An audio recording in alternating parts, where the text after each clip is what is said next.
O artigo 31, ele diz o seguinte: o condutor que tenha o propósito de ultrapassar um veículo de transporte coletivo que esteja parado, efetuando ali embarque ou desembarque de passageiros, ele deverá reduzir a velocidade, ele vai ter que dirigir com atenção redobrada, né? A gente sabe que dirigir sem atenção e sem os cuidados indispensáveis ali para a segurança, segundo o Código de Trânsito Brasileiro, é infração de natureza leve. Leve pega 3 pontos no prontuário do condutor e a multa referente, né, como penalidade referente à infração, de R$ 88,38. Né? Então, você tem que redobrar a atenção ali naquele instante, ou até mesmo deve parar o veículo, né, com vistas à segurança dos pedestres, porque a gente pode perceber que muitas vezes os pedestres tendem a ser irresponsáveis, desatentos e muitas vezes desconhecem também as normas ou simplesmente vai infringir essas normas, né? Vão infringir ali.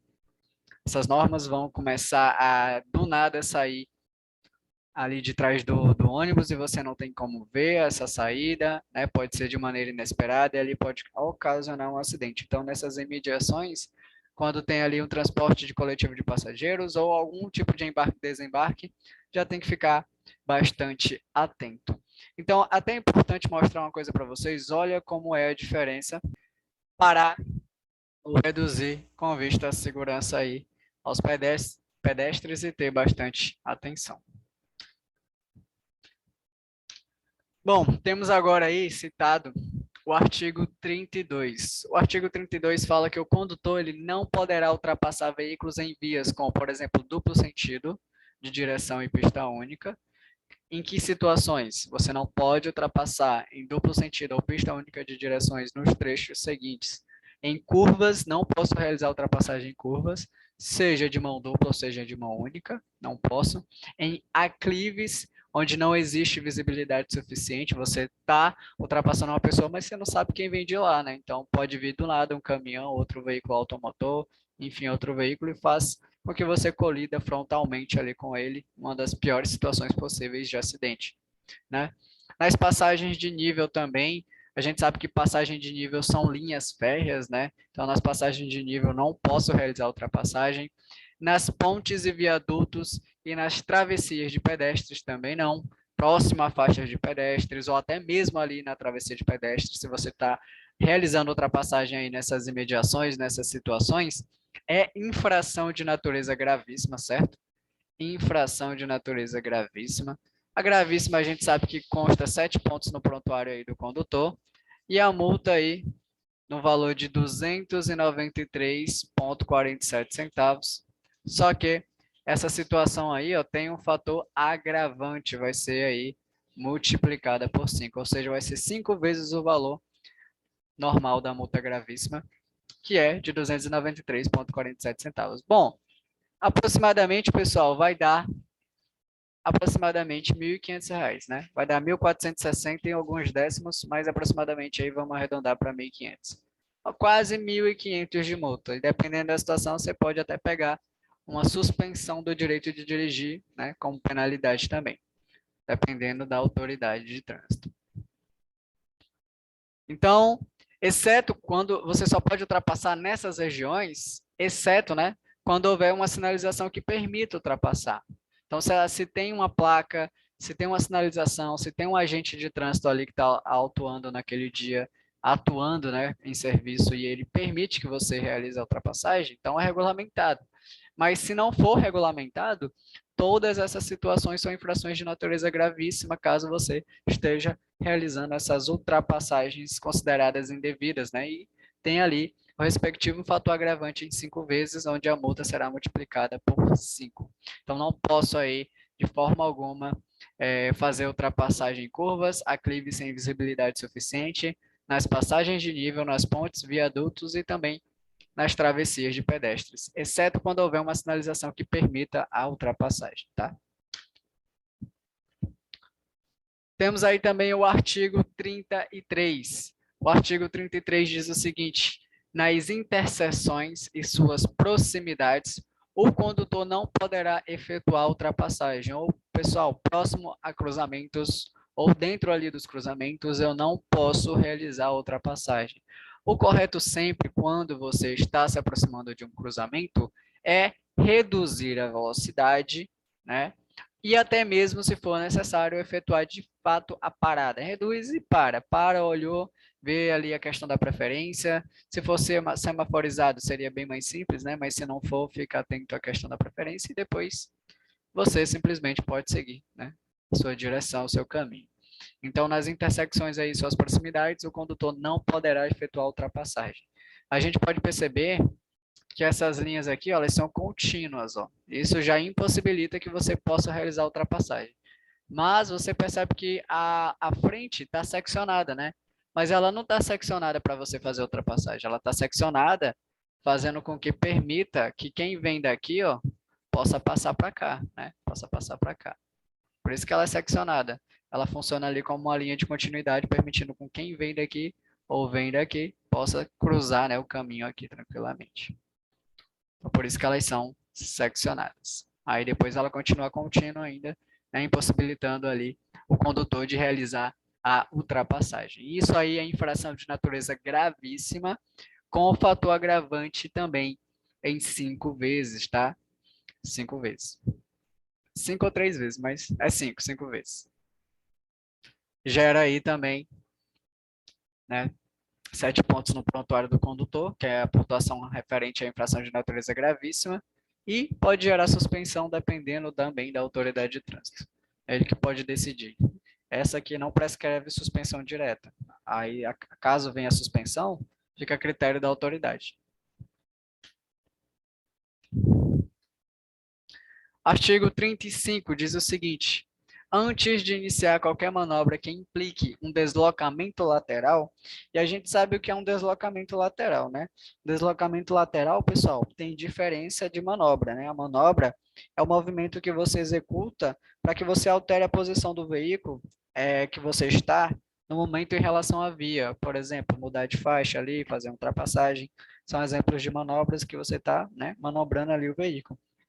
Temos aí deslocamento lateral. Deslocamento lateral consiste em fazer transposição de faixas, que são basicamente transposição de faixas, movimentos de convenção à esquerda, movimentos de conversão à direita, retornos à esquerda, retornos à direita, né? Então, antes de iniciar qualquer manobra ali que implique um deslocamento lateral, o condutor ele deverá indicar seu propósito de forma clara e com devida antecedência, por meio da luz indicadora de direção do seu veículo ou fazendo seu gesto convencional com o braço, né? Então, muitas vezes, né, e na maioria dos casos, ser previsível no trânsito é um hábito muito bom, porque ser previsível no trânsito faz com que todos os outros condutores entendam quais são as suas intenções de manobras, suas intenções de deslocamentos laterais, né, para que eles possam, mediante ali a sua intenção, dirigir de acordo também, e se for o caso, dar a preferência ou, né, fazer com que você também respeite ali as preferências. Um condutor defensivo, ele tem a finalidade de até mesmo abrir mão da preferência, visando, claro, o bem comum e a segurança no trânsito. Então, isso é até um dos conceitos de direção defensiva que a gente vai conhecer mais para frente. Temos aí o artigo 36, que fala aí: o condutor que for ingressar numa via que é procedente de um lote lindeiro a essa via, deverá dar preferência aos veículos e pedestres por ela que estejam ali transitando. Então, lotes lindeiros são os lotes, como a gente já viu, são os lotes que fazem limite com a via. Por exemplo, você está saindo de um estacionamento e esses limites com a via vai ter prédios edificados, vai ter casas, lojas, enfim. É um centro urbano, basicamente, né? Quando você está saindo ali, basicamente, de uma garagem, de uma área especial de estacionamento, por exemplo. Então, né, um lote lindeiro é basicamente isso. E quando você está saindo ou você está ingressando numa via que é procedente dessa situação, de um lote lindeiro, você tem que dar preferência para quem está passando naquele momento, né? Aos veículos, aos pedestres que por ela estejam transitando. Então, nesse caso aqui, se o veículozinho vermelho deseja sair desse estacionamento, primeiro ele tem que dar preferência para os pedestres, né? Porque ele vai passar aqui pelo passeio, pela calçada. Tem que dar preferência para os veículos que estão aqui na via, para depois, quando tiver calmo, seguro, ele realizar ali as suas intenções de manobras indo para a direção com a qual ele deseja. Ok? Temos aí também o artigo 37, que diz o seguinte: artigo 37 gosta de cair bastante em questões relacionadas às normas de circulação e conduta, tá? Ele diz o seguinte: nas vias providas de acostamento, a conversão à esquerda e a operação de retorno deverão ser feitas nos locais apropriados.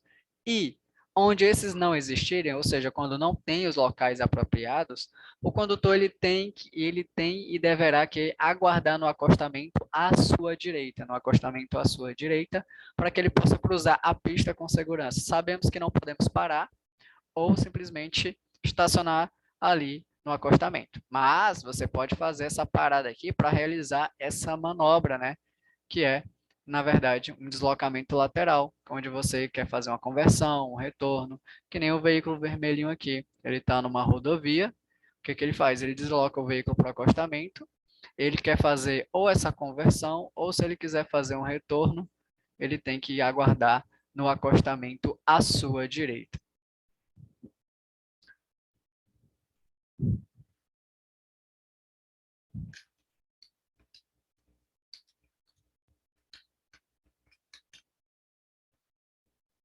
Ok, Edna, pode ir. Então é isso, pessoal. Então, tem muita questão que vai cair dizendo que o condutor tem que esperar no acostamento à esquerda. Não, né? Ele tem que esperar no acostamento em relação à sua direita, né? A direita dele em si, certo? Geralmente, quando existe locais apropriados, por exemplo, teria uma região aqui com espaço suficiente para que o veículo possa parar, teria aqui uma linha de retenção. Além da linha de retenção, poderia ter o nome pare aqui, né, que indica parada obrigatória, que você pode parar, para que você pare aqui o veículo, né, deixando livre aqui a passagem da direita, porque você tem a intenção de virar à esquerda, e existe a exceção, né, que a gente pode ultrapassar pela direita quando o veículo que me precede, né, que está à minha frente, tem a intenção de entrar à esquerda.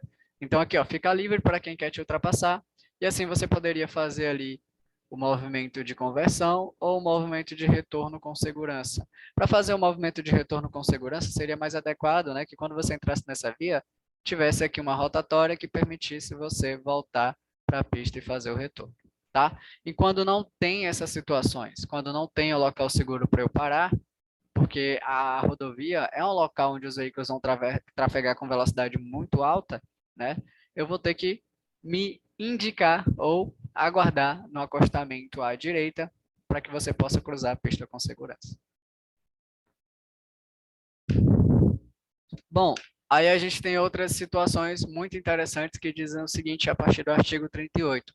Antes de entrar à direita ou à esquerda em outra via ou em lotes lindeiros, o condutor deverá, primeiro, ao sair da via pelo lado direito, aproximar-se o máximo possível do bordo direito da pista e executar a manobra no menor espaço possível.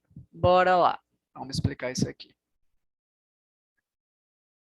Bom, o que caracteriza uma via de pista dupla vai ser essa marca aqui, ó, longitudinal, como ela é conhecida, que faz parte da sinalização horizontal, aí, presente nas vias, tá? Se ela for da cor amarela, significa que os veículos têm que trafegar em duplo sentido de direção, né? Então, a gente vai fazer essa situação esquematizada de duas maneiras. Imagina aqui que você quer fazer uma conversão para a direita. Você está aqui com seu carrinho, né? A gente sabe que a circulação fácil é pelo lado direito da via, claro, admitindo-se exceções devidamente sinalizadas. E claro que você tem que manter uma distância segura, né? Lateralmente, que é chamado de distância lateral, que é de 1,5 m ali do meio-fio, da linha de bordo, enfim.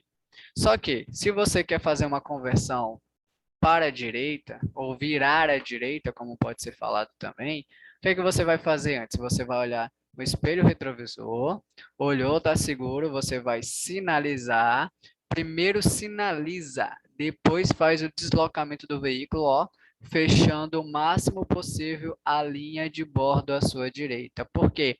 Porque se você deixar um espaço e um motoqueiro passar, uma moto, uma bicicleta, alguém está passando aqui, ó, é infração de natureza média. Em dia de prova, por exemplo, é considerado falta média, fazendo com que você perdesse naquele dia do exame 2 pontinhos, tá? Então, você não pode estar perdendo esses 2 pontinhos aí. Então, tem que tomar muito cuidado. Então, é infração de natureza média. A média gera 4 pontos e a multa é de 130, beleza? Então, tem que fechar bastante, não. O que que aconteceu? Estava mantendo a distância de 1,5 m, fechei o canto o máximo possível, né?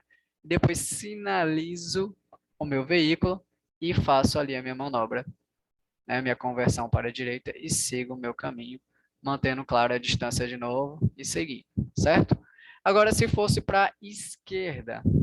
Bom, se for para a esquerda, a minha intenção de manobra, eu tenho que perceber o seguinte. O meu veículo está aqui. Perceba que é mão dupla, né? Eu sei que vai ter veículos trafegando aqui nessa direção e esses veículos podem estar entrando aqui, né? Estão vindo para cá.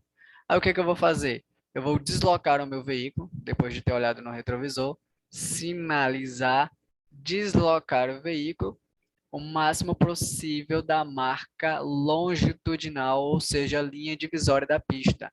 Depois que eu me aproximo o máximo possível dela, por quê? Porque essa via é de mão dupla, os carros estão vindo nessa direção, né? Eu não posso pegar a contramão de direção. Aí eu sinalizo novamente, porque às vezes a seta tende a desligar, e eu tenho que fazer a manobra nesse jeito aqui, ó. Toda a conversão para a esquerda é no formato de L, para que você não atinja a contramão. Porque no dia de exame, existe uma falta eliminatória que diz: transitar na contramão de direção constitui falta eliminatória e também é infração de natureza gravíssima. Bom, como é que eu posso andar na contramão de direção? Como é que isso pode acontecer? Bom, pode acontecer que o condutor faça a conversão desse jeito aqui, ó. Aqui ele atingiu a contramão, ó.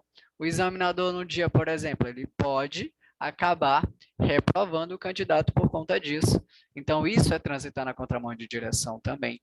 Ele não vai simplesmente invadir a contramão, né? Mas só esse fato, só esse caso em si, já é considerado falta eliminatória. Então, quando ele quer vir para a esquerda, ele tem que fazer o movimento aqui dessa maneira, tá bom? Em formato de L. Quando é para a direita, se aproximar o máximo possível aqui da linha de borda direita e faz a sua conversão. Quando é esquerda, no caso, quando a pista é de mão dupla, se aproxima o máximo possível, claro, da linha divisória da via. Agora, se fosse mão única, professor, o que significa mão única? Significa que eu vou entrar aqui, ó, vou até apagar aqui, vou botar em preto. Essa via que eu vou desenhar, nesse momento, é mão única, tá? Ó, mão única. Se ela é mão única, você pode trafegar desse lado e pode trafegar desse lado, né? Por quê? Porque a via só tem esse sentido, né? Só tem esse sentido aqui. Aí, mesmo procedimento, quero fazer a conversão para a direita. Olhou o retrovisor, indicou a sinalização, deslocou o máximo possível da linha de bordo à sua direita e realiza a sua manobra. E agora para a esquerda? Bom, para a esquerda, eu posso simplesmente olhar o retrovisor, sinalizar para a esquerda e me aproximar o máximo possível da linha divisória à esquerda, da linha de bordo à esquerda. Sinalizo novamente, da mesma forma, toda a conversão para a esquerda em formato de L. Ou seja, se a mão é dupla, eu me aproximo o máximo possível da linha divisória. Se a mão é única, ou seja, todo mundo pode trafegar nesse sentido, eu me aproximo o máximo possível da linha divisória ou da linha de bordo à esquerda. E é assim que são feitas as conversões, tá? Por exemplo, quando você está saindo ali da Miguel Ata, a rua da autoescola, por exemplo, ela é mão única. Se você vai fazer uma conversão em sentido ao posto Valentim, você tem que se aproximar o máximo possível da linha de bordo à esquerda. Tem gente que fica do lado direito. Aí isso atrapalha demais para quem quer ir para o lado direito. Tem que esperar você fazer sua conversão para ele poder fazer a dele, sendo que você poderia simplesmente aproximar-se ali pelo lado esquerdo, ficando livre o lado direito para que ele possa estar prosseguindo tranquilamente.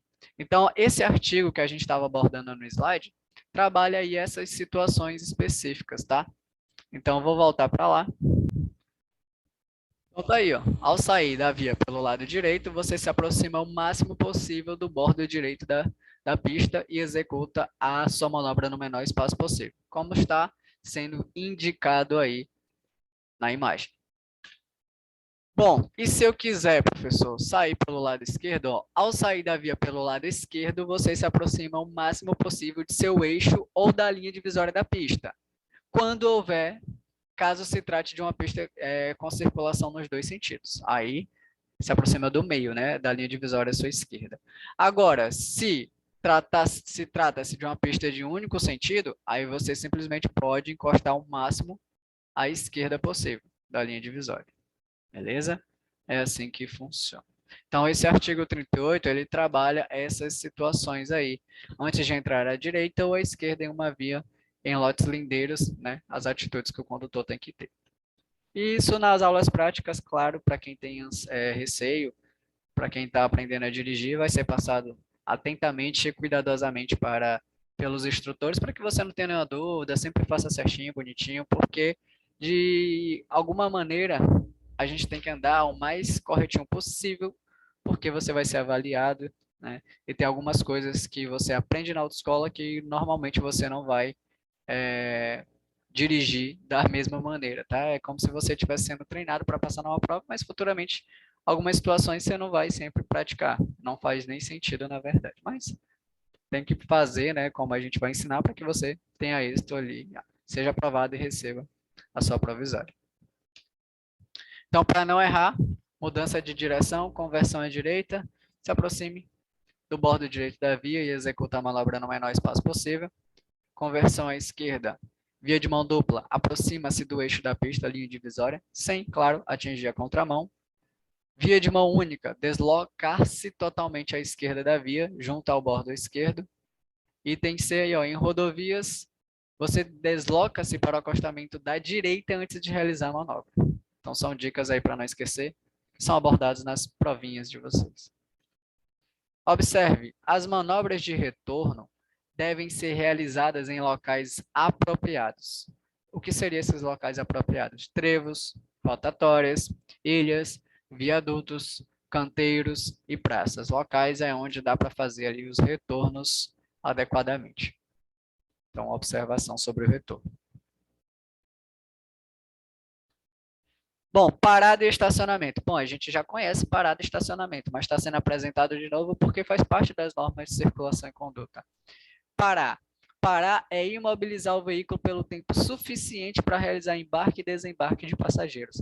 Aonde é proibido parar, aonde é proibido estacionar, na verdade, é permitida a parada breve. É permitida a parada breve. Aonde é proibido estacionar, é permitida a parada breve para que você realize, claro, embarque e desembarque de passageiros. Mas tem placa que diz que é proibido parar e estacionar. Então, nesse caso, você não pode nem parar e nem estacionar. Estacionar é imobilizar o veículo por tempo superior ao necessário para que você realize embarque ou desembarque de passageiros. É muito tempo. Você pode deixar ali quanto você quiser. No estacionamento, claro, desde que ele seja regulamentado. Operação de carga e descarga. Pessoal, operação de carga e descarga é considerada estacionamento. Para isso, o veículo deve estar posicionado no sentido do fluxo da via, ou seja, paralelo ao bordo da pista, junto à guia da calçada. Então, se tem a via, aqui é esse sentido, aqui é esse sentido, e ele está realizando o embarque, a operação de carga e descarga, ele tem que estar próximo aqui do meio-fio, né? Ele vai ter que estar sinalizado bonitinho, né? Bem sinalizado, né? Sem obstruir o fluxo do sentido de direção, deixando espaço suficiente para os outros veículos passar, e junto ali a guia da calçada e a linha de bordo. E é considerado estacionamento essa situação. Aí ele traz aqui uma outra informação que nas vias providas de acostamento, no caso de rodovias, os veículos parados, estacionados ou em operação de carga e descarga deverão estar situados fora da pista, permitida a parada para manobras de mudança de direção. O que ele está dizendo aqui é o seguinte: lá nas rodovias, em relação aos acostamentos, onde você não pode parar nem estacionar, a gente sabe que pode parar simplesmente para realizar manobras de mudança de direção, né, como retorno ou conversão, no caso, conversões, né, mais propriamente dito. É que você pode. Agora, se você parou o veículo, estacionou ou está fazendo uma operação de carga e descarga, não pode ser no acostamento. Tem que ser fora do acostamento, porque o acostamento compreende a via também. Tem que ser fora da pista. Então, é permitida a parada no acostamento somente para fazer manobras de mudança de direção, conversões ali à direita e à esquerda, com essas finalidades.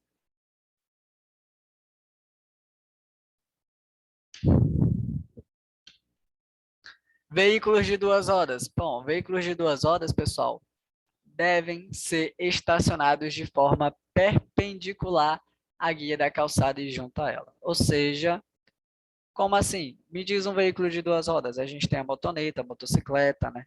E o ciclomotor. Então, imagina que a gente tem uma via aqui. Como é que eu tenho que estacionar minha moto? É desse jeito aqui, paralelo? Não. É perpendicular. Perpendicular é quando eu tenho essa situação aqui, ó, onde é formado o ângulozinho de 90 graus, né? Ou seja, é só eu colocar a moto assim, ó, perpendicular. Tá perpendicular aí. Né? Você coloca ali o cavalete, que é o pezinho da moto, e as motos só devem ser estacionadas assim. Perpendicular, ou seja, com o pneu traseiro de frente, né, para o meio-fio, a linha de bordo ou a calçada. Então tá aí, devem ser estacionados de forma perpendicular, né, à guia da calçada e junto a ela. Esse é o modo correto de estacionar ali as motocicletas, ciclomotores, motonetas, veículos de duas ou três rodas. Aí ele diz aqui, o embarque e desembarque devem ser realizados pelo lado da calçada, exceto para o condutor. Imagina um ônibus, né? Tem uma rodovia, uma via aqui, aí tem um ponto de ônibus bem aqui assim. Aí o ônibus veio, parou aqui, né, no seu local para fazer o embarque e desembarque de passageiros. Então, devem ser sempre realizados pelo lado da calçada, correto? Exceto para o condutor. Por quê? Porque a gente sabe que o condutor fica onde? Do lado esquerdo, ó. O condutor ele está aqui, do lado esquerdo. Se o ponto de ônibus é aqui, o condutor está do lado esquerdo da via, ó. Então, claro, o embarque e desembarque devem ser sempre realizados pelo lado da calçada, para que os passageiros e pessoas que vão entrar no veículo entrem pelo lado da calçada. Aí ele diz aqui, exceto para o condutor, que está correto, o condutor fica do lado esquerdo. E tem questões que vêm com pegadinha dizendo que o condutor também tem que ficar do lado direito, né? Ou incluso ele também. Logicamente, o condutor fica do lado esquerdo. Em imobilizações de emergência, ou seja, ali no leito viário, deve-se providenciar a sinalização conforme regulamentada pelo CONTRAN, que é o nosso Conselho Nacional de Trânsito. Quando você vai usar ali pisca-alerta, triângulo de segurança, você vai imobilizar o veículo de alguma maneira, ali no leito viário, você tem que providenciar a sinalização de maneira regulamentada pelo CONTRAN, como é especificado, e a gente conhece um pouco mais sobre essa questão lá em Primeiros Socorros, quando a gente vai conhecer como sinalizar ali o veículo adequadamente, em situações aí de emergência. Uso da buzina. Pessoal, uso da buzina só deve ser utilizada, no caso a buzina só deve ser utilizada como advertência ou nas vias rurais, quando tiver o propósito de ultrapassar outro veículo. Então, buzina só deve ser utilizada como advertência ou nas vias rurais, quando tiver o propósito de ultrapassar outro. Aí ele dá mais uma informação importante. Segundo o artigo 227 do Código de Trânsito Brasileiro, é proibido acionar a buzina no período que está compreendido entre as 22 horas da noite até as 6 horas da manhã, em locais regulamentados pela sinalização. Percebemos aqui uma placa de regulamentação, tá? A placa de regulamentação, elas são redondinhas, ela tem aí o seu contorno em vermelho como cor característica, e elas têm um caráter ali de restringir, obrigar os usuários da via a obedecer às recomendações. A desobediência a uma placa de regulamentação gera infração. E você usar a buzina em desacordo com a legislação de trânsito, em desacordo com as normas do CONTRAN, é considerado infração de natureza leve. Então, usar a buzina em desacordo com as normas estabelecidas aí pelo CONTRAN é infração leve, gera 3 pontos e a multa é de 88,38. Lembra aí sobre a buzina. As luzes do veículo, pessoal. Pessoal, as infrações que estão diretamente ligadas ou relacionadas às luzes do veículo, elas são de natureza média, tá bom? São infrações de natureza média. A média gera 4 pontos e a multa é de 130,16, tá? Então, tudo que está relacionado às luzes do veículo, ao uso das luzes, é média. Bom, a gente vai falar de cada farol, né? Tem farol baixo, tem farol alto, tem luz de freio, tem luz indicador ali de direção, tem o pisca-pisca, né? Tem a luz de marcha ré, existe o farol de neblina ou luz de neblina, existe a luz de posição, pisca-alerta e tem o DRL também, né? O DRL é a luz de rodagem diurna, né? Que é um farol ali voltado para a dianteira do veículo, que são em veículos mais sofisticados, né? Que facilita ainda mais a visualização quando em circulação durante o dia, que a gente vai falar, claro. Bom, pessoal, o uso das luzes no veículo obedece várias determinações, né? Por exemplo, o condutor ele tem que manter acesos os faróis do veículo, né, por meio da utilização da luz baixa durante o dia e durante a noite, tá? Então, a luz baixa, o farol baixo, é obrigatório ser usado tanto durante o dia quanto à noite, para todos os veículos, quando em vias também providas de iluminação pública. Seja providas ou não, farol baixo, tá? Bom, em túneis, por exemplo, ou sob chuva, ou sob neblina ou acerração, os veículos que não dispõem, por exemplo, das luzes de rodagem diurna, que é o DRL, né, que é em veículos mais sofisticados, mais modernos, eles têm que manter acesos os faróis, né, os faróis nas rodovias de pista simples ali situadas nos perímetros urbanos também o farol baixo, tá bom? Então, sob chuva, sob neblina e sob cerração, o uso correto do farol é o farol baixo, tá? Farol baixo. Farol baixo ele é mais ou menos assim, né? Tem um símbolozinho do farol e tem as setinhas que indicam a iluminação dessa maneira, farol baixo. A gente vai ver em mecânica. Muita gente tende a acreditar que em chuva, neblina, a gente tem que usar o farol alto, porque o farol alto ele vai iluminar um pouco mais adiante, né, para dar mais visibilidade. Essa é uma atitude equivocada, até porque as partículas de ar, né, que são formadas pela chuva, pela neblina, vão refletir a luz de volta para o condutor. Então, além da visibilidade já ser precária por conta da forte chuva e da neblina que possa estar ali na região, né, onde numa situação que você se encontra, você ainda vai se auto-ofuscar com a luz do farol, né? Então, o certo é utilizar-se o farol baixo nessas condições também, tá? Bom, motocicletas, por exemplo, motonetas e ciclomotores deverão também utilizar o farol de luz baixa tanto durante o dia quanto à noite. Pessoal, nas vias não iluminadas, o condutor pode usar a luz alta, onde tem ali uma situação desprovida de iluminação. Você pode usar a luz alta, exceto quando passar por outro veículo ou estiver transitando ali atrás dele, né, para que você não gere o ofuscamento da visão do condutor que está à sua frente, tá? Então, você não pode usar a luz alta, né, exceto ao cruzar com outro veículo ou ao segui-lo. Você pode também fazer a troca de luz baixa e alta, né, de forma intermitente, por um curto período de tempo, com o objetivo de advertir outros motoristas também, né? Você dá aquela piscadinha do farol alto, vai divertir. Você pode pedir que ele desligue o farol ou avisar de alguma situação de risco, de algum perigo, né, dependendo da situação. Você também poderá utilizar para indicar a intenção de ultrapassar. Você quer ultrapassar, dá duas piscadinhas, né? Que você quer ultrapassar o veículo que está à sua frente. Durante a noite também, pessoal, em circulação, o condutor ele tem que manter acesa a luz de placa, né? Tem que manter também acesa a luz de placa. O condutor também tem que manter acesas à noite as luzes de posição, são luzes que facilitam a visibilidade do veículo quando, né, também estiver parado. Você pode ligar as luzes de posição para fins de embarque ou desembarque de passageiros, ou quando está fazendo a operação de carga ou descarga ali de mercadorias. Quando em noite, né, durante a noite, tem que manter as luzes de posição ligadas também. Então, essas são algumas das determinações que está relacionado às luzes do veículo. E o que é o farol baixo, pessoal? Tá aí.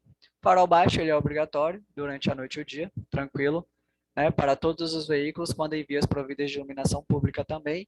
Ele basicamente é um facho de luz que está destinado ali a iluminar a via diante do veículo, sem ocasionar ofuscamento ou incômodo injustificáveis ali aos condutores, né, ou aos outros usuários que venham em sentido contrário também. A gente tem aí outros faróis, como, por exemplo, farol alto. O que é o farol alto, pessoal? O farol alto, ele é um facho de luz do veículo destinado a iluminar a via até uma grande distância ali do veículo, né? Ele vai iluminar mais à frente. Ele pode ser utilizado durante a noite nas vias desprovidas de iluminação. O uso do farol alto é obrigatório para todos os veículos, claro, exceto, né? Você não pode usar ele, exceto quando está cruzando com o veículo ou quando está seguindo, senão você vai acabar ofuscando o condutor. Farol durante o dia. É obrigatório o uso do farol para os veículos de transporte coletivo e motocicleta. Para todos os veículos, é obrigatório usar o farol durante o dia, que é o farol baixo. Bom, dentro de túneis, pessoal, os demais veículos não equipados com o DRL, o que é o DRL, pessoal? O DRL é a luz de rodagem diurna. É o farol que é voltado para a dianteira do veículo e tem a finalidade de tornar mais facilmente, pessoal, mais visível quando em circulação ali durante o período do dia. Né? Você vai ter maior visibilidade tanto do veículo, né, quanto em túneis, em situações ali, né, como chuva, enfim, ela ajuda bastante. Então, eles devem, quem não tem o dispositivo do DRL, deve utilizar o farol baixo, tanto durante o dia, dentro de túneis, em rodovias de pista simples, fora do perímetro urbano, sob chuva forte, cerração ou neblina.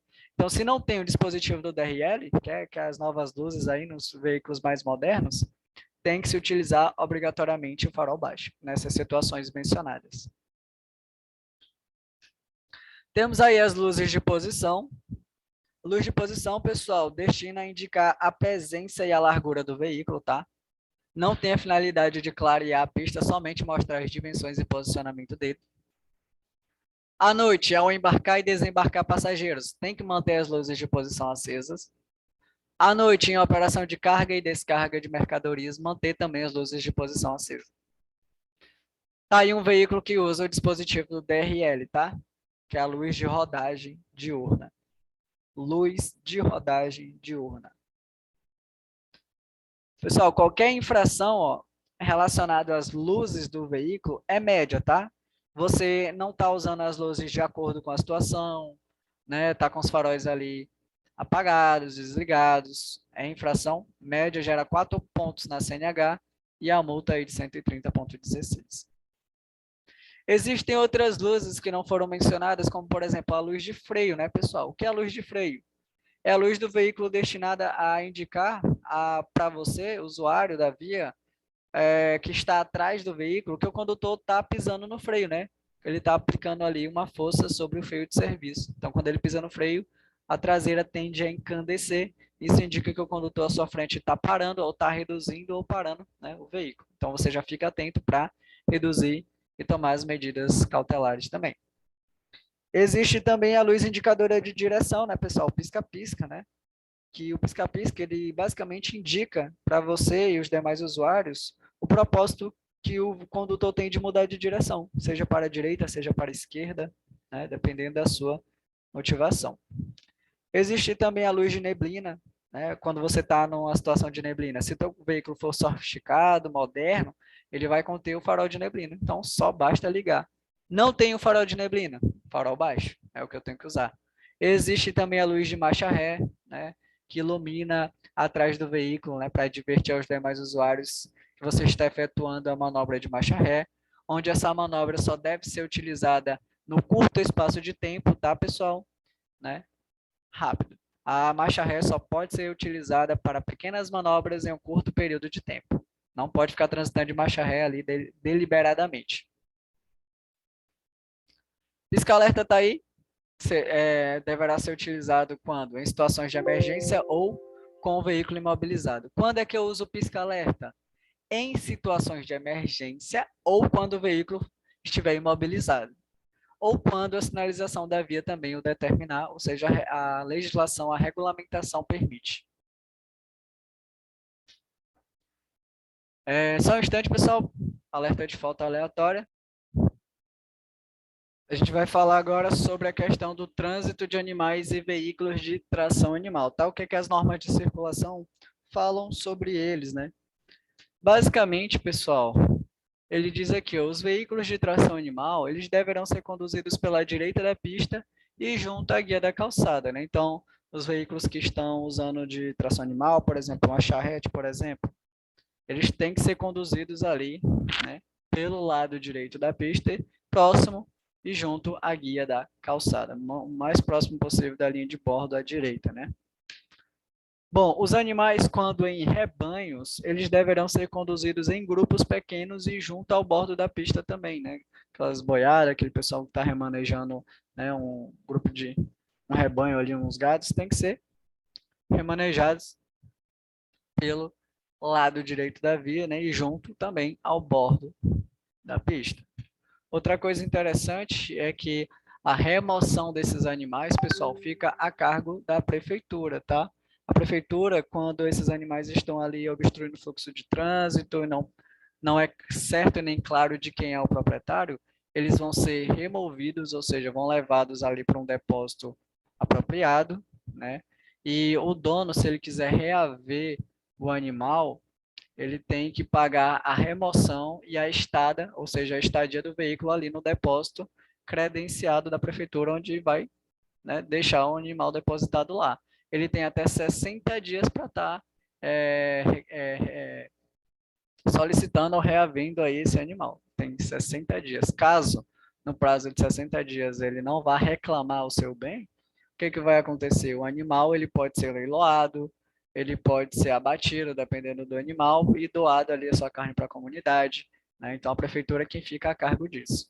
Então, você imagina que você tem aí um cavalo que fugiu, o cavalo foi removido, aí você vai pagar as custas ali, né, da remoção, pagar a estadia do veículo lá onde ele ficou, no estábulo, enfim, onde ele possa ter ficado, para poder reaver. E em outros encargos também, tá?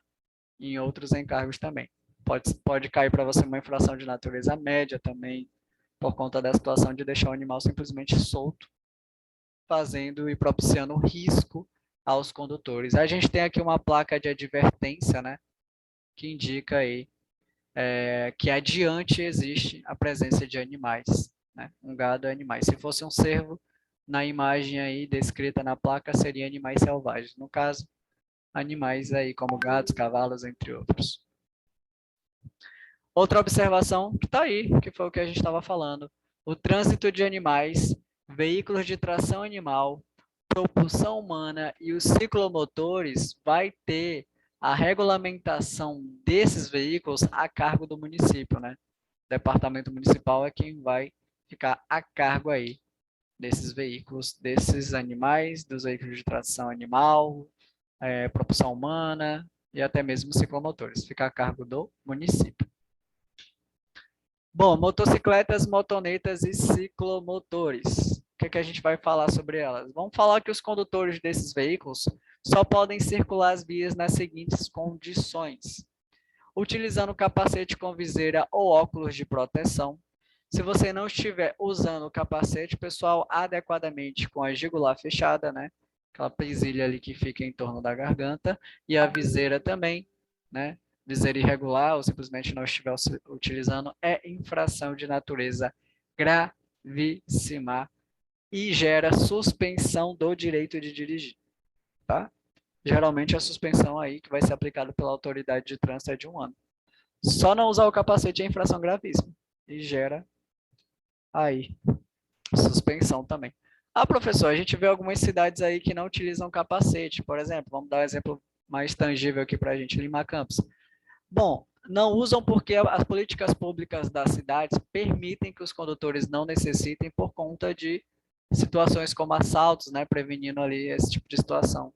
Porque cidades ali costumam sofrer com esses problemas. Mas, politicamente correto, se cair numa prova, o certo é tanto o condutor quanto o passageiro utilizar adequadamente o capacete de segurança.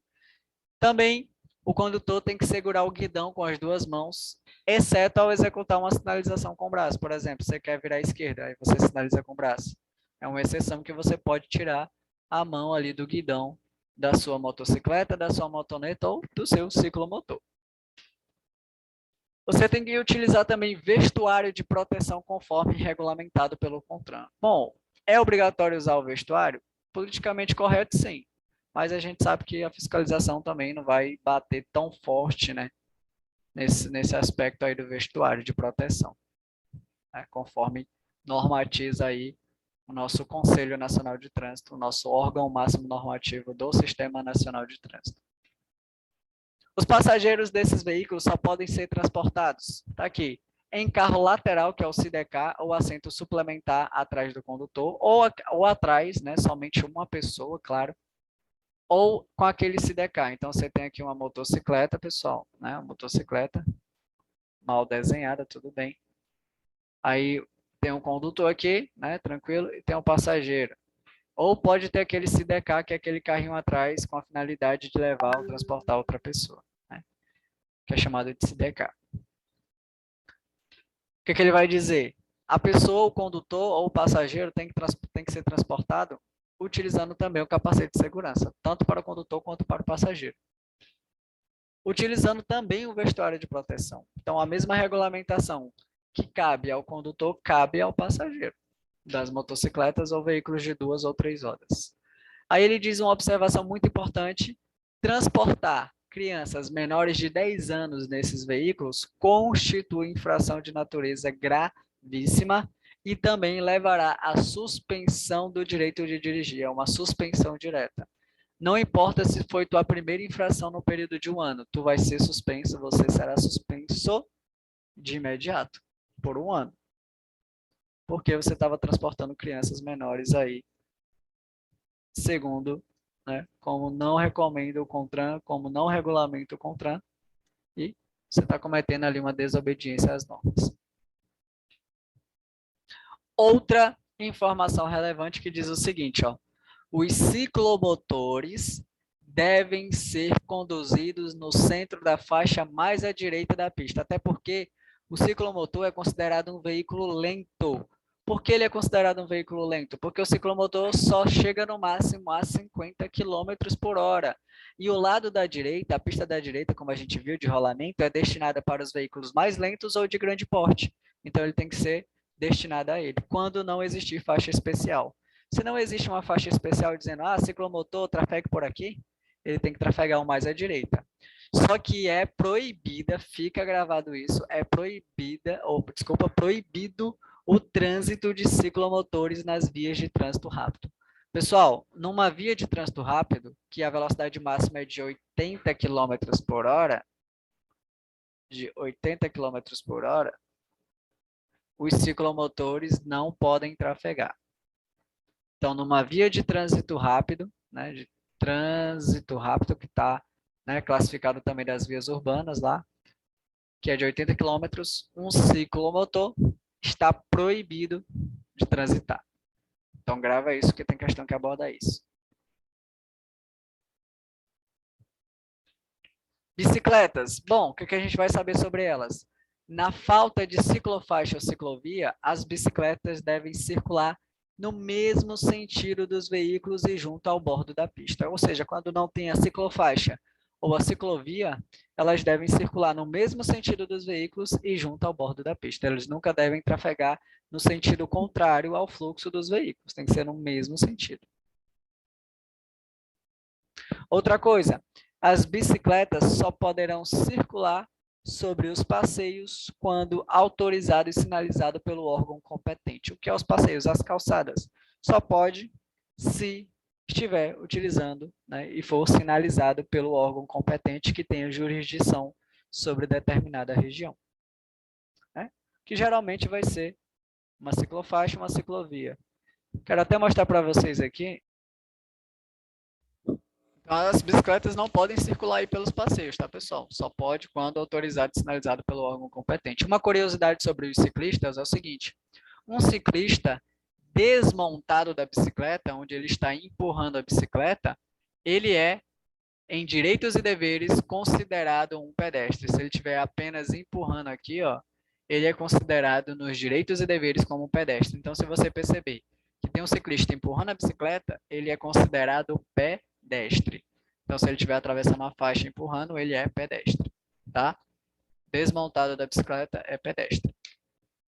Aí ele diz aqui, os condutores devem manter uma distância lateral de 1,5 m ao passar por uma bicicleta. Ou seja, quando você está passando por uma bicicleta, tem que manter a distância lateral de 1,5 m, que é a distância de segurança lateral. Se você descumprir, já sabe que é infração de natureza média. E ao mesmo tempo, pessoal, que você está ultrapassando, você tem que reduzir a velocidade. Se você passar por uma bicicleta ou ultrapassar uma bicicleta com muita velocidade, além do que além do que é aceitável, é infração de natureza grave. Então, se você está em velocidade muito alta e ultrapassou uma bicicleta na velocidade muito alta, é infração de natureza grave, tá? Ao mesmo tempo que você cometeu uma média por não estar ali, por exemplo, mantendo a distância lateral de segurança. Lembrando, pessoal, que as infrações elas são cumulativas, tá? Você responde por todas as infrações que cometeu no dia. Se passou em alta velocidade e não respeitou também a distância lateral, você vai responder tanto pela infração grave quanto pela média, as duas simultaneamente. Responde por todas que cometer naquele dia. Os ciclistas empurrando a bicicleta equiparam-se aos pedestres em direitos e deveres. Está até aí na tela, né? Bom, cinto de segurança. O cinto de segurança é muito importante. Antes que eu fale do cinto de segurança, só um momento. Bom, o cinto de segurança ele é muito importante, tá? Ao mesmo tempo que a gente vai falar do cinto de segurança, a gente vai falar de outros dispositivos de retenção apropriado que está relacionado às crianças, né? A faixa etária, peso, altura e algumas situações importantes a se ressaltar sobre a questão do cinto de segurança. Bom, o que é o cinto de segurança? O cinto de segurança ele vai ser um dispositivo que tende ao quê? A garantir a segurança dos passageiros né, e do condutor também, em caso de acidente. Ele faz parte dos equipamentos de uso obrigatório do veículo, tá? E o seu uso, pessoal, nas vias urbanas e nas vias rurais também, é exigido a todos os ocupantes do veículo, segundo o artigo 65 do CTB, tá? Então, é obrigatório o uso do cinto de segurança, tá? Para condutores e passageiros, sem exceções, tá?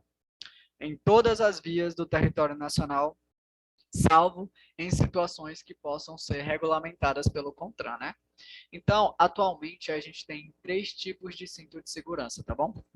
A gente tem um cinto pélvico ou subabdominal, né? É um equipamento que vai se ajustar na região pélvica, que é esse cinto aqui. Imagina que você tem uma pessoa aqui, né? Está sentada no banco aqui do veículo, né? Tranquilamente. E aquele cinto pélvico, que fica aqui, ó, na região, né, pélvica. Esse é o chamado cinto pélvico ou subabdominal. A gente tem também o que a gente chama de cinto torácico, que é aquele que corta aqui, né, a diagonal, que é aquele assim na diagonal. Só na diagonal. Esse é chamado de cinto torácico, e esse cinto, ele se ajusta ali na região do tórax, uma posição, claro, em diagonal, como a gente está vendo. E a gente tem o terceiro tipo de cinto, que é basicamente a junção dos dois, que é conhecido como cinto de 3 pontos. Cinto de 3 pontos, que é o equipamento que vai se ajustar tanto na região do tórax quanto na região pélvica, né? Que é dessa maneira aqui, é o chamado cinto de 3 pontos. Ele é o que dá mais proteção e é o que dá mais segurança para todos os condutores, pessoal. Outro item obrigatório, que está também incluso no banco, é o encosto de cabeça, tá? O encosto de cabeça também é obrigatório. Você não utilizar um encosto de cabeça ou ele está colocado de maneira indevida, e tanto o cinto de segurança, quando você é adulto, é considerado infração de natureza grave, tá? Infração de natureza grave. Essa infração de natureza grave, como a gente sabe, gera 5 pontos no prontuário, e a multa é no valor de R$ 195,23. Então, tá aí. Existem 3 tipos de cinto, tá? Se perguntar qual é o mais seguro, é o cinto de 3 pontos, que é basicamente a junção do cinto pélvico com o subabdominal, tá bom? Então tá aí, ó. É proibido o uso do cinto, desculpa, é obrigatório o uso do cinto de segurança para o condutor e os passageiros em todas as vias do território nacional. Crianças menores de 10 anos que não tenham atingido 1,45 m de altura devem ser transportados no banco traseiro, tá? E a relação do cinto de segurança e os equipamentos de retenção apropriada para crianças ali de 10 anos ou que não tenham atingido 1,45 m de altura, para eles, se eles não estiverem usando o cinto de segurança ou dispositivo apropriado, é infração gravíssima, tá? Quando se é adulto, a infração é grave, mas para crianças, a infração é de natureza gravíssima, se não estiver usando o dispositivo de retenção apropriado, certo? Então, vamos lá para algumas especificações, tá? Como, por exemplo, ele diz aqui, ó, é permitido o transporte de menores de 10 anos no banco dianteiro quando o número de crianças for maior que a lotação do banco traseiro ou quando o veículo for dotado exclusivamente de banco dianteiro. Bom, porque assim, crianças quando têm idade inferior a 10 anos, onde elas não atingiram 1,45 m de altura, elas têm que ser transportadas nos bancos traseiros, pessoal. As crianças devem ser transportadas no banco traseiro, onde eles vão usar individualmente o cinto de segurança ou o dispositivo de retenção que equivale conforme a sua idade, conforme ao seu peso, conforme a sua altura. Por exemplo, uma criança que tem até 1 ano de idade, ela tem que utilizar-se do bebê conforto. Esse é o dispositivo de retenção. Vou já mostrar na tela para vocês. A cadeirinha. A cadeirinha compreende crianças que têm aí de 1 ano, né, a mais de 1 ano de idade, até 4 anos de idade. O assento de elevação são crianças que têm ali idade superior a 4 anos e inferior ou igual a 7 anos de idade, tá? Ou que tenham atingido ali 1,45 m de altura. E para as crianças que já têm de 7 anos para 10 anos de idade, já podem usar o cinto de segurança, contanto que já tenham 1,45 m ou mais de 1,45 m de altura, certo? Ponto. Ponto. Crianças devem ser transportadas aonde? Nos bancos traseiros. Só que existem 3 exceções que possam permitir que as crianças possam ser transportadas nos bancos dianteiros. E quais são essas exceções? Bom, quando o veículo for dotado exclusivamente de banco dianteiro, por exemplo, o veículo só tem banco dianteiro. Então, a criança vai poder trafegar no banco dianteiro. Claro, dependendo da faixa etária, ela vai ter que usar o dispositivo de retenção apropriado para ela. Se tiver 1 ano, bebê conforto. Se tiver de 1 a 4 anos, cadeirinha. Se tiver de 7 ali, ou de 4 a 7 anos, né, vai utilizar adequadamente o assento de elevação. Se tiver de 7 anos e meio para mais, para 10 anos, cinto de segurança. Tá? Qual é a outra exceção que permite que a criança possa trafegar no banco dianteiro? Quando a quantidade de crianças com essa idade exceder a lotação do banco traseiro. Então, teu veículo tem capacidade para levar 5 pessoas isento da contagem motorista, por exemplo. Aí você tem 5 filhos, coincidentemente. 4 deles, né, têm idades inferiores ali a 7 anos, claro, todos os 5, na verdade. Você tem uma escadinha ali. Aí o banco traseiro só tem capacidade para 4 pessoas. Aí você lotou a capacidade de 4 pessoas. O quinto filho, que está sobrando, ele pode ser transportado no banco dianteiro. Por quê? Porque a capacidade máxima do banco traseiro foi excedida. Quando a capacidade máxima do banco dianteiro traseiro for excedida, pode sim transportar a criança no banco dianteiro. A outra exceção que possa transportar a criança no banco dianteiro é quando a criança atinge 1,45 m de altura. Então, a criança tem 8 anos, tem 7. Até 6 anos, se ela tiver ali 1,45 m de altura, ela pode ser transportada no banco dianteiro. Claro que ela vai usar o dispositivo de retenção apropriado também. Então, tá aqui, pessoal, dispositivos auxiliares de retenção. Então, tá aí.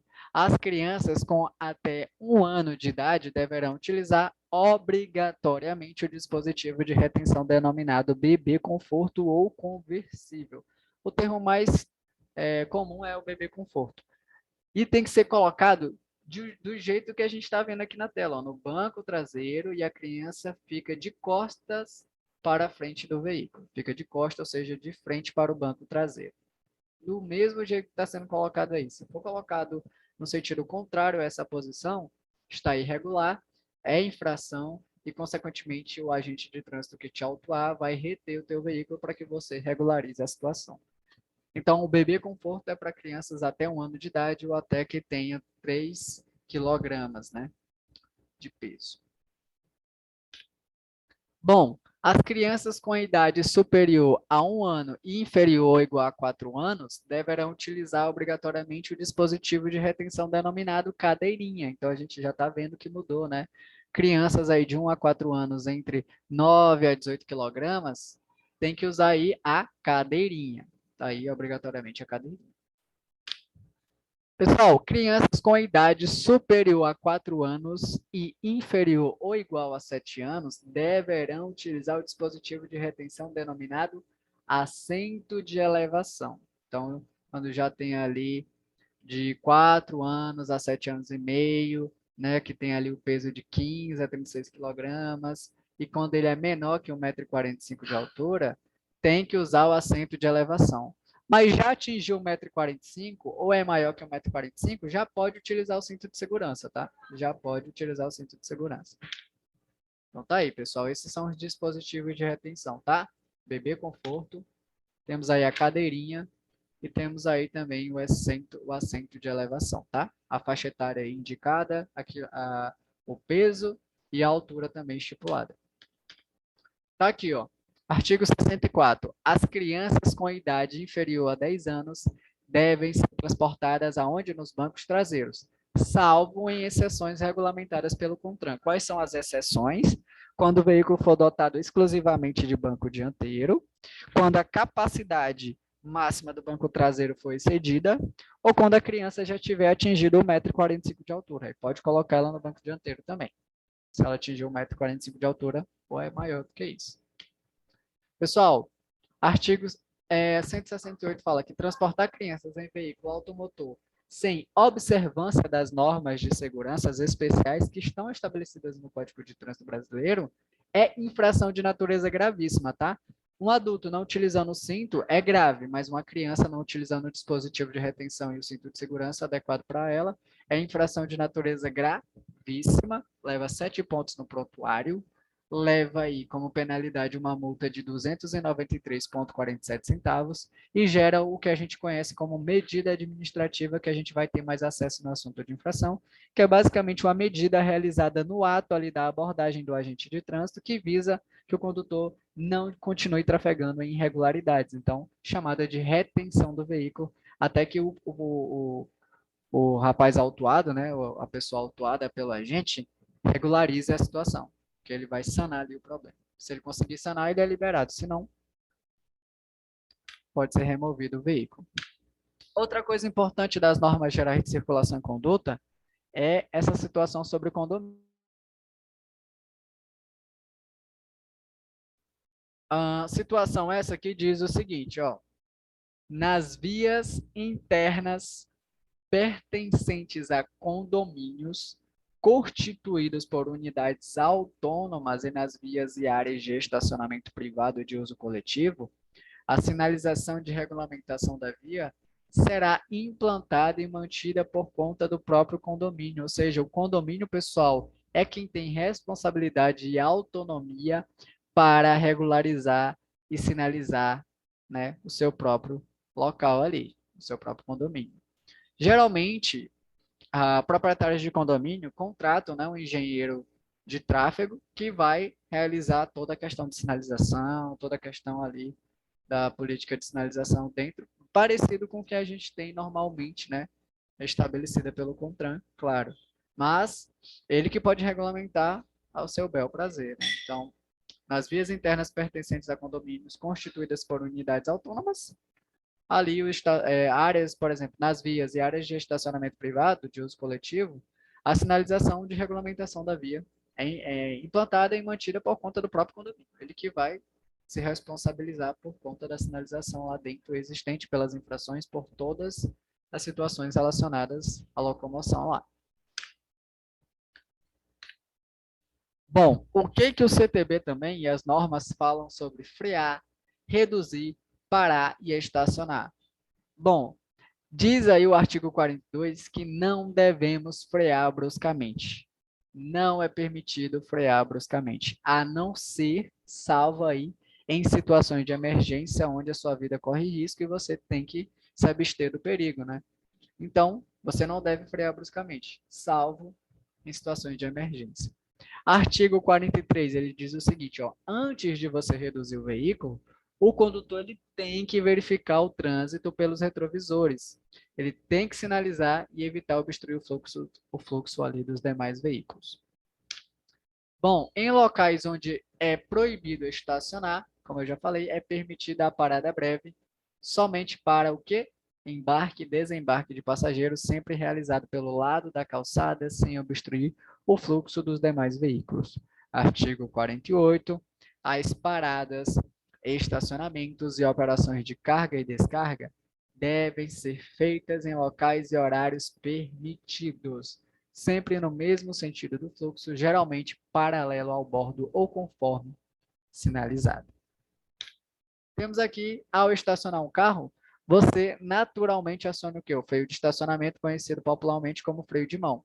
Só que o carro é estacionado o quê? Paralelo à via. Já as motocicletas, por sua vez, não possuem o freio de estacionamento, né? Tem ali os seus cavaletes, que é conhecido como o pezinho da moto, onde você é necessário apoiar nesses cavaletes, sempre em sentido o quê? Perpendicular ao meio-fio, como estamos vendo aí na imagem, perpendicular com o pneu de encontro ali ao meio-fio.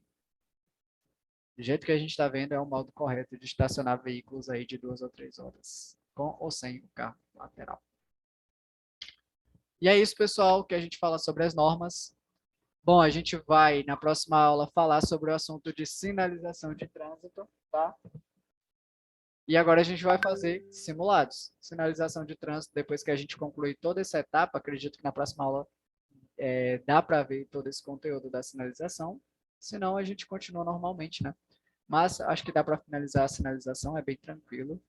E assim que a gente finalizar, a gente vai para o assunto de infrações. Assim que acabar infrações, a gente finaliza toda a parte de legislação e vai para a direção defensiva.